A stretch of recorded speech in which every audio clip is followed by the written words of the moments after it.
नमस्कार, आप देख रहे हैं आपका अपना चैनल भिवानी हलचल और खबरों के संग में मैं हूं मनोज कुमार। आइए सबसे पहले डालते हैं एक नजर आज की हेडलाइंस पर।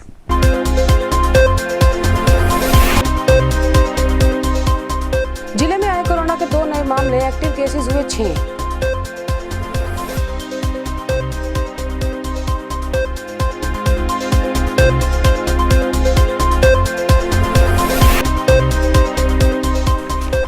विधायक घनश्याम सराफ ने चौधरी बंसीलाल पार्क के निकट किया बूस्टिंग स्टेशन का शिलान्यास।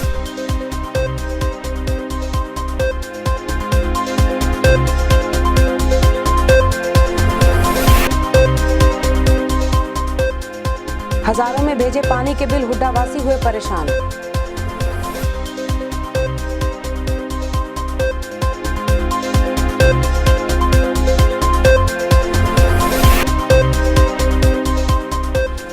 डाबर कॉलोनी वासी पहुंचे उपायुक्त कार्यालय, गली निर्माण की थी मांग।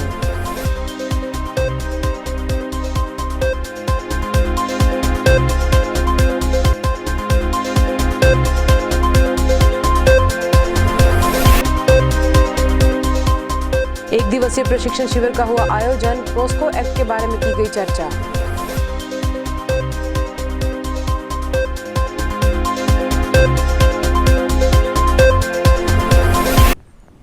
और अब खबरें विस्तार से। भिवानी जिले में बुधवार को 2 नए कोरोना पॉजिटिव केसेस पाए जाने से अब तक आए कुल कोरोना पॉजिटिव केसेस की संख्या 6,328 हो गई है, जिनमें से 6,177 ठीक हो चुके हैं और अब यहां एक्टिव केसेस की संख्या केवल 6 बची है। वहीं स्वास्थ्य विभाग की टीम वैक्सीनेशन और सैंपलिंग का कार्य जारी रखे हुए है। बुधवार दोपहर खबर लिखे जाने तक जिले में कोरोना पॉजिटिव के 2 नए मामले सामने आए। इसी के साथ कोरोना पॉजिटिव के कुल मामलों की संख्या 6,328 हो गई, जिनमें से 6,177 ठीक हो चुके हैं। प्राप्त आंकड़ों के अनुसार अब जिले में कोरोना के एक्टिव केसेस की संख्या 6 हो गई है। पानी की समस्या के समाधान के लिए स्थानीय बंसीलाल पार्क के समीप करीबन 1.25 करोड़ की लागत से बूस्टिंग स्टेशन बनने जा रहा है।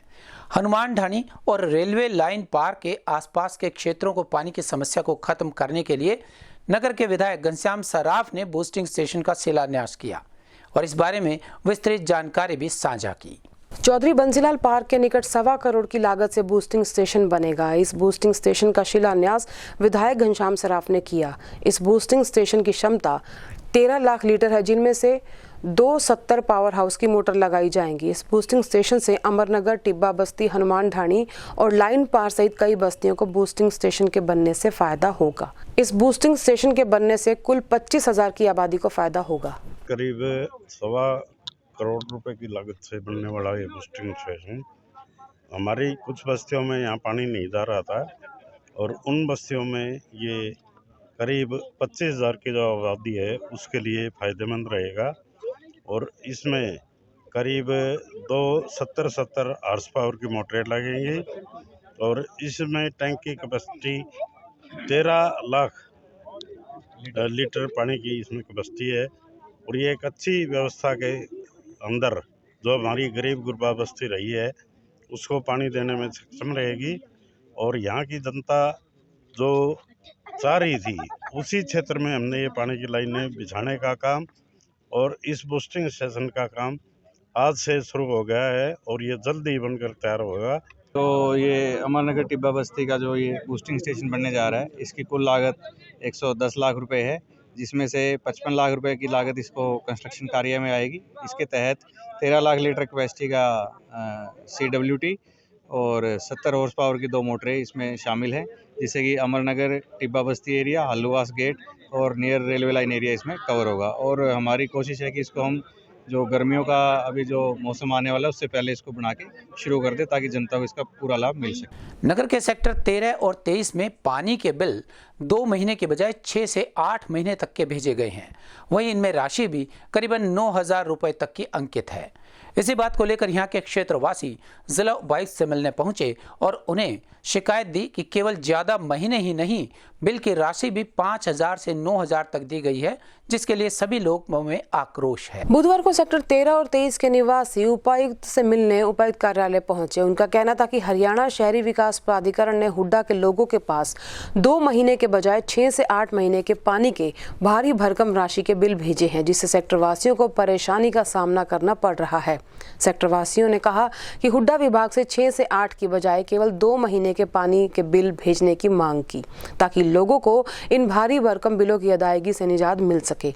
उन्होंने प्रशासन से पानी के मीटरों की रीडिंग लेने और बिल तैयार करने में किसी प्रकार की गड़बड़ी न की जाने की मांग भी की, ताकि लोगों को अनावश्यक रूप से कार्यालय के चक्कर न काटने पड़े। हम उपायुक्त महोदय से सेक्टर 13-23 के प्रधान मिलने के लिए आए हैं और उनको ये बताने आए हैं कि महोदय जी, हमारे पानी के बिल जो ना आप सुना पा रहे हैं, जो स्लैब निर्धारित की गई है वो 4-5 महीने के इकट्ठे देने से राशि जो है ना काफ़ी आ जाती है, इसलिए हर महीने ये बिल दिए जाएं, ये अनुरोध करने के लिए आए हैं। कई तो 50 गज के इंजन का 8-8, 7-7 हज़ार रुपये बिल आ रहा है, जबकि इतनी राशि बनती ही नहीं। वो बेचारे बहुत परेशान हैं, इसलिए हम सब मिलकर उपायुक्त महोदय से ये अनुरोध करने आए हैं कि ये हमारे दोबारा बिल ये रद्द किए जाएँ और दोबारा बिल जो है भेजे जाएँ। ये जो है ना सेक्टर 23 में इतने ज़्यादा बिल आ रहे हैं। मकान नंबर 644 5,666 रुपये का बिल है।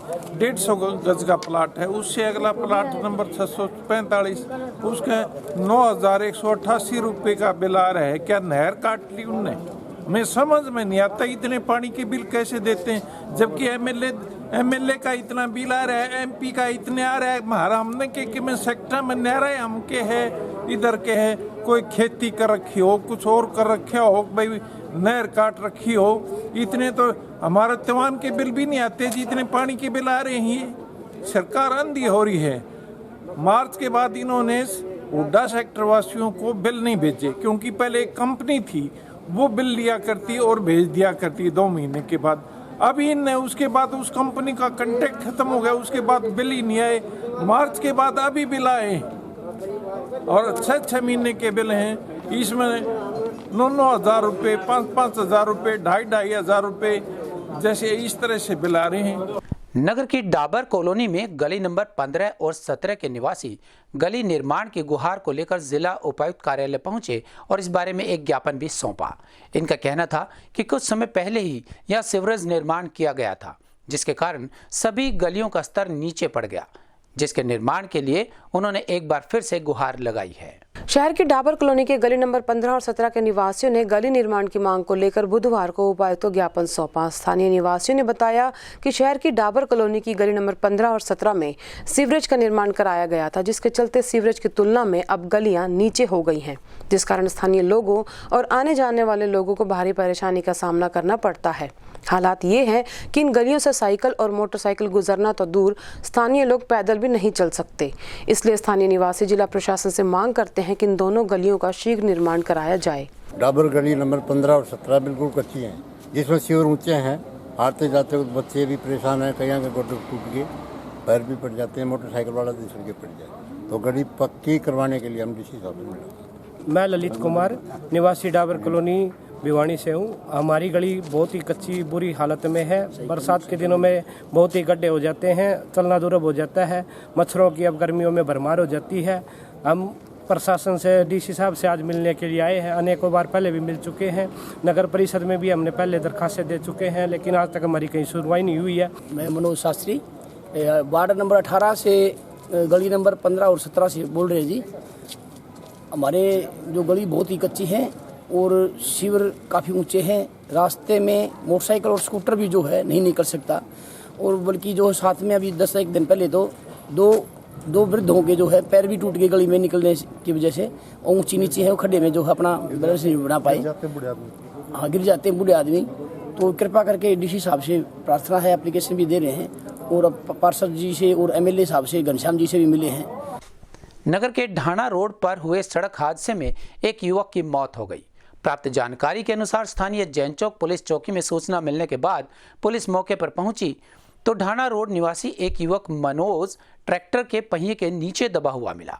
पुलिस ने शव को पोस्टमार्टम के लिए पहुंचाया और मुकदमा दर्ज कर अपनी जांच शुरू कर दी। गौरतलब है कि पुलिस कंट्रोल रूम भिवानी को सूचना मिली थी कि ढाणा रोड पर ट्रैक्टर दुर्घटनाग्रस्त हो गया है। सूचना पर जैन चौक चौकी पुलिस पहुंची तो उन्होंने देखा कि ट्रैक्टर के टायर के नीचे आने से एक युवक की मौत हो गई, जिसकी पहचान ढाणा रोड निवासी मनोज कुमार के रूप में हुई है। प्राप्त जानकारी के अनुसार एक ट्रैक्टर की साइड लगने के कारण ये हादसा हुआ है और अभी ट्रैक्टर के चालक का पता नहीं लग पाया है। शव का पोस्टमार्टम कराकर मुकदमा दर्ज कर आगामी कार्रवाई की जा रही है। एक telephone police control room Bhiwani से प्राप्त हुआ, ढाणा रोड पर ट्रैक्टर से एक्सीडेंट हुआ है। मौका पर पहुंचकर देखा, एक व्यक्ति ट्रैक्टर के टायर के नीचे आने के कारण मृत्यु होना पाया गया था, जिसका नाम पता पूछा गया मनोज पुत्र देवेंद्र, वासी ढाणा रोड। सर क्या किस प्रकार हुआ? चलते वक्त किसी ट्रैक्टर द्वारा साइड लगने के कारण एक्सीडेंट हुआ है। अभी ट्रैक्टर का नंबर या किसी चालक का नाम पता प्राप्त नहीं हुआ है।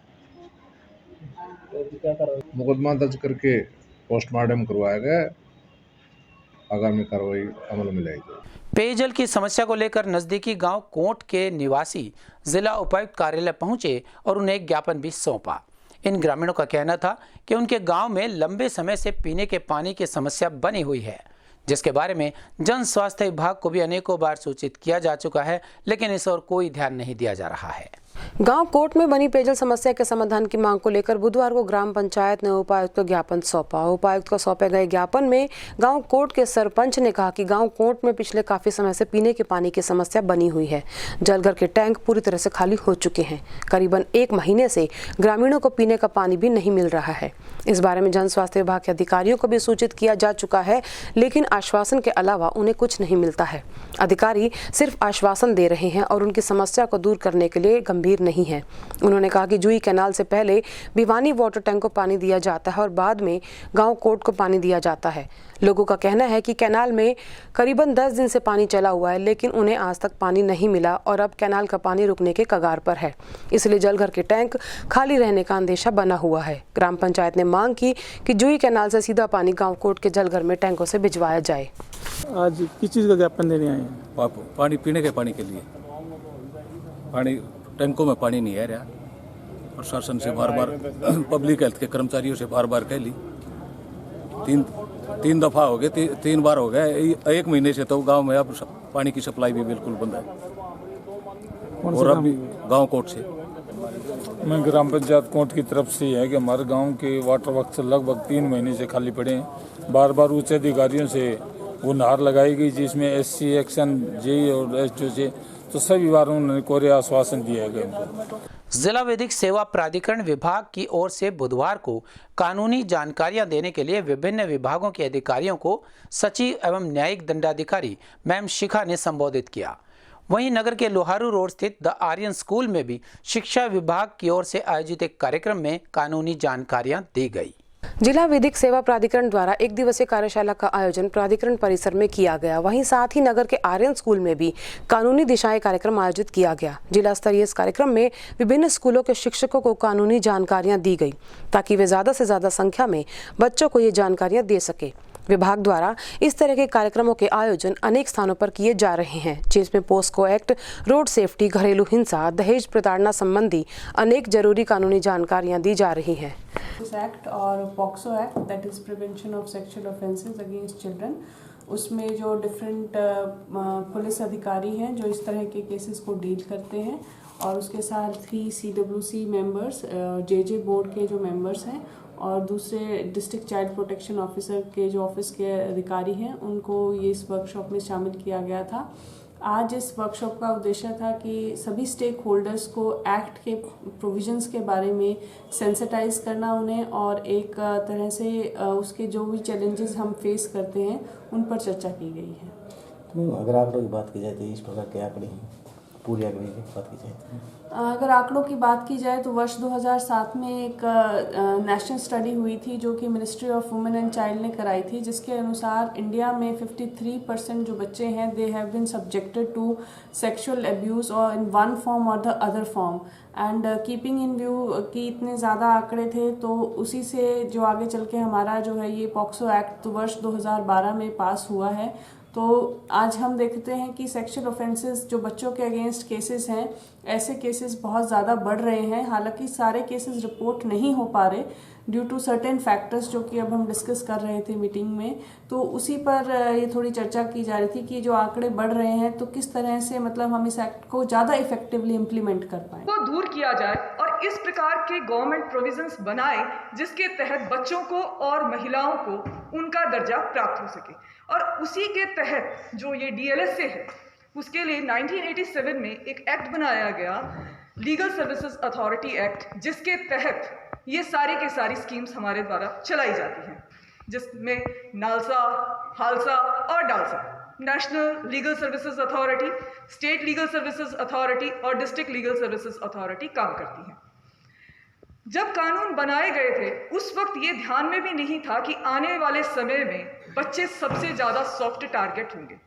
हमारा जो मेन ऑफेंस से रिलेटेड जो कानून था वो इंडियन पेनल कोड था जो 1860 में बना, और उसके अंदर बच्चों के लिए कोई ऐसी अलग से व्यवस्था नहीं की गई कि अगर कोई बच्चा ऑफेंस करेगा तो उसके साथ क्या प्रोसीजर फॉलोअप किया जाएगा, या कोई विक्टिम बच्चा होगा तो उसको कौन सा प्रोसीजर दिया जाएगा। जिस किसी व्यक्ति की सालाना इनकम 3 लाख रुपए से कम है, वे सभी व्यक्ति, सभी महिलाएं, सभी बच्चे, सभी सीनियर सिटीजन, सभी कारखानों में काम करने वाले व्यक्ति, सभी जेल में बंद व्यक्ति और किन्नर समुदाय से संबंध रखने वाले, प्राकृतिक आपदा पीड़ित व्यक्ति और सामाजिक कार्य हेतु कोई भी हमने काम करना है, उसके लिए हम फ्री लीगल एड, मुफ्त कानूनी सहायता ले सकते हैं। प्रधानमंत्री आत्मनिर्भर स्वनिधि योजना के तहत नगर में रेहड़ी, खोखे एवं फुटपाथ पर सामान बेचने वालों का रजिस्ट्रेशन किया जा रहा है, जिसमें करीबन 4300 में से 1600 रेहड़ियों व खोखे इत्यादि का पंजीकरण हुआ है। इस कार्य के लिए जिला प्रशासन ने 15 फरवरी तक पंजीकरण करवाए जाने को कहा है, जिसके बाद इन सब के विरुद्ध कार्यवाही हो सकती है। जिला प्रशासन के आह्वान पर अब तक 1600 रेहड़ी चालकों, फड़, खोखा संचालकों ने सामान बेचने के लिए अपने रजिस्ट्रेशन करा लिए हैं और बाकी लोगों के लिए 15 फरवरी तक पंजीकरण करवाना अनिवार्य किया गया है। यदि इस दौरान किसी ने पंजीकरण नहीं कराया तो उन्हें फुटपाथ पर सामान नहीं बेचने दिया जाएगा। अधिक जानकारी देते हुए ज्योति पंघाल ने बताया कि प्रधानमंत्री आत्मनिर्भर स्वनिधि योजना के तहत रेहड़ी, फेड़ और खोखा जो फुटपाथ पर सामान बेचते हैं उनका पंजीकरण किया जा रहा है। 4300 रेहड़ी खोखो संचालकों में से 1600 तक के ही पंजीकरण हुए हैं और अगर बाकी लोगों ने 15 फरवरी तक पंजीकरण नहीं कराया तो उन्हें जुर्माना भी भरना पड़ सकता है। साथ ही नगर परिषद द्वारा उनकी रेहड़ी को भी जब्त किया जा सकता है। ऐसे में सभी रेहड़ियों और सामान बेचने वालों को पंजीकरण जल्द कराने की हिदायत दी गई। भिवानी में एक रुद्राभिषेक कंपनी की तरफ से सर्वे किया गया था जिसमें 2923 थे, लेकिन आफ्टर लॉकडाउन में से आधे से ज़्यादा जो बाहर से आए हुए थे, यूपी, बिहार वगैरह से, सारे आफ्टर लॉकडाउन जा चुके हैं। हमने बार बार सर्वे करवाने के बावजूद भी सिर्फ 463 जो हैं स्ट्रीट वेंडर्स वो पाए गए हैं। जो हमारा टारगेट 2923 का है वो हमें कंप्लीट करने हैं, उसमें से आधे ने अभी तक LOR के लिए अप्लाई किया गया है। तो 15 फरवरी तक सभी स्ट्रीट वेंडर से रिक्वेस्ट है कि अपने नज़दीक की CSC सेंटर पे जाके, जो भी नज़दीक CSC सेंटर हैं वहाँ पर जाके LOR के लिए, लेटर ऑफ रिकमेंडेशन के लिए अपना फॉर्म अप्लाई करवाएं और जल्द से जल्द रजिस्ट्रेशन करवाएं। रेहड़ी चालक, खोखे वाले और जो फड़ी लगाते हैं जैसे मोची वगैरह हैं और जो लेडीज सामान वगैरह बेचते होते हैं, छोटे छोटे दुकानदार ये हैं रेहड़ी वाले, वो है। मैम 15 फरवरी तक इन्होंने नहीं करवाया था कि क्या करवाएगा? इनके वालों रेहड़ी नहीं लगाने दीजिए।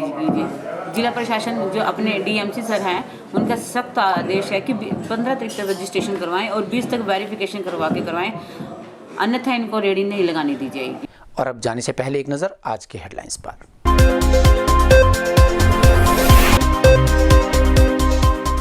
जिले में आए कोरोना के 2 नए मामले, एक्टिव केसेस हुए 6।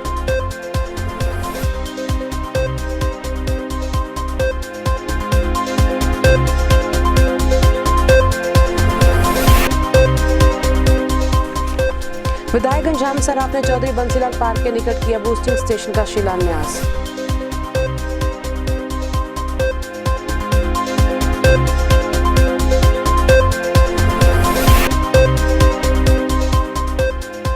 हजारों में भेजे पानी के बिल, हुड्डावासी हुए परेशान।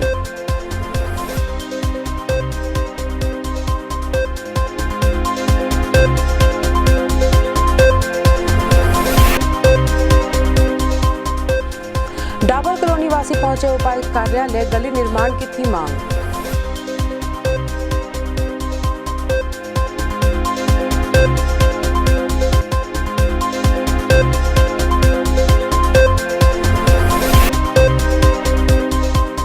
एक दिवसीय प्रशिक्षण शिविर का हुआ आयोजन, पोस्को एक्ट के बारे में की गई चर्चा।